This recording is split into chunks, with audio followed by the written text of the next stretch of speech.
चांद और सितारों तक का सफर अब एक और शानदार मकाम पर। इसरो अपने 100 लॉन्च के साथ एक नई तारीख का आगाज कर रहा है। ये सिर्फ एक सैटेलाइट का मिशन नहीं बल्कि भारत की स्पेस टेक्नोलॉजी और जुनून की जीत का जश्न है। तो तैयार हो जाइए क्योंकि 40 साल का ये सफर अब नए आसमानों को छूने वाला है। India's premier space agency ISRO is all set for its 100th launch. The mission is likely to take place on 29th of January. Indian Space Research Organisation ISRO अपने एक और हिस्टोरिक मोमेंट के लिए रेडी है। 29 जनवरी 2025 को सुबह 6:23 पर श्रीहरिकोटा के Satish Dhawan space centre SDSC से GSLV 515 रॉकेट मतलब जियो सिंक्रोनियस सैटेलाइट लॉन्च व्हीकल के जरिए से NVS सैटेलाइट जो कि नेविगेशन सैटेलाइट कहलाता है लॉन्च होगा। ये मिशन न सिर्फ एक नई टेक्नोलॉजी का शोकेस करेगा बल्कि यह भी दिखाएगा कि कैसे भारत अपने स्पेस एक्सप्लोरेशन के सफर में नए माइलस्टोन्स को अचीव कर रहा है। ये मिशन जियो सिंक्रोनियस सैटेलाइट लॉन्च व्हीकल की 17th फ्लाइट है। NVS-2 एक नेविगेशन सैटेलाइट है जो NAVLC सिस्टम का हिस्सा है। NAVLC यानी navigation with Indian constellation Bharat का अपना नेविगेशन सिस्टम है जो GPS की तरह काम करता है। ये सिस्टम इंडिया और उसके आसपास के 1500 किलोमीटर के एरिया को एक्यूरेट पोजीशनिंग, वेलोसिटी और टाइमिंग सर्विसेज देता है। ये एक बहुत जरूरी सिस्टम है, खास तौर पर उन एरियाज के लिए जहां GPS सिग्नल्स वीक या अनअवेलेबल होते हैं। नए सैटेलाइट में काफी एडवांस्ड फीचर्स हैं। इसमें L1 फ्रीक्वेंसी बैंड का सपोर्ट शामिल है जो दुनिया भर में छोटे डिवाइसेस जैसे फिटनेस ट्रैकर्स के लिए कॉमनली यूज होता है। इसकी वजह से NAVLC सिस्टम अब और ज्यादा रिलायबल और एक्सेसिबल बन जाएगा। सैटेलाइट में एक नेविगेशन पेलोड है जो L1, L5 और S बैंड्स को कवर करता है। इसका मतलब ये है कि ये सैटेलाइट ज्यादा बैंडविड्थ पर काम करेगा जो ज्यादा यूजर्स और डिवाइसेस के लिए काम कर सकेगा। नए सैटेलाइट का एक और खास फीचर उसकी इंडिजिनियसली डेवलप्ड एटॉमिक क्लॉक्स हैं।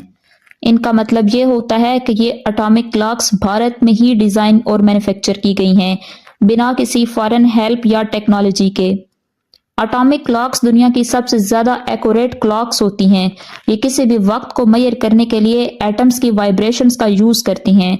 1 सेकंड का टाइम डिफाइन करने के लिए एटॉमिक क्लॉक ये मेजर करती है कि एक एटम कितनी दफा वाइब्रेट करता है।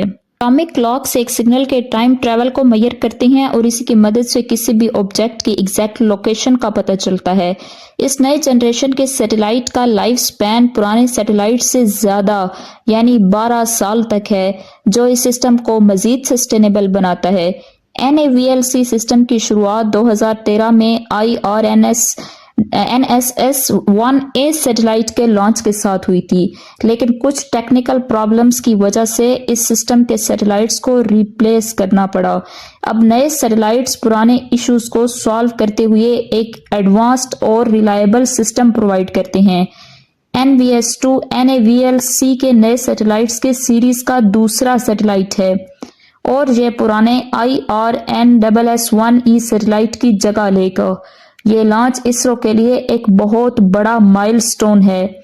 46 इयर्स पहले 10 अगस्त 1979 को श्रीहरिकोटा से पहला satellite launch vehicle SLV lift off हुआ था और अब ये स्पेस सेंटर अपने 100th लॉन्च तक पहुंच गया है।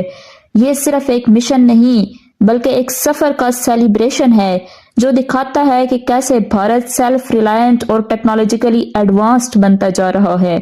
ये लॉन्च केवल स्पेस एक्सप्लोरेशन के लिए नहीं बल्कि हमारे रोजमर्रा के गैजेट्स और एप्लीकेशंस के लिए भी काफी इम्पैक्टफुल होगा। NAVLC के नए रिसीवर्स और सेलफोन चिपसेट्स के जरिए ये सिस्टम अब आम लोगों के लिए ज्यादा एक्सेसिबल हो रहा है। फिटनेस डिवाइसेस और स्मार्टफोन्स के लिए अब इंडियन कॉन्स्टेलेशन का डेटा यूज करना और भी आसान हो जाएगा। ये मिशन सिर्फ एक सैटेलाइट को लॉन्च करना नहीं बल्कि भारत की स्पेस टेक्नोलॉजी और सेल्फ रिलायंस को एक नए लेवल पर ले जाना है।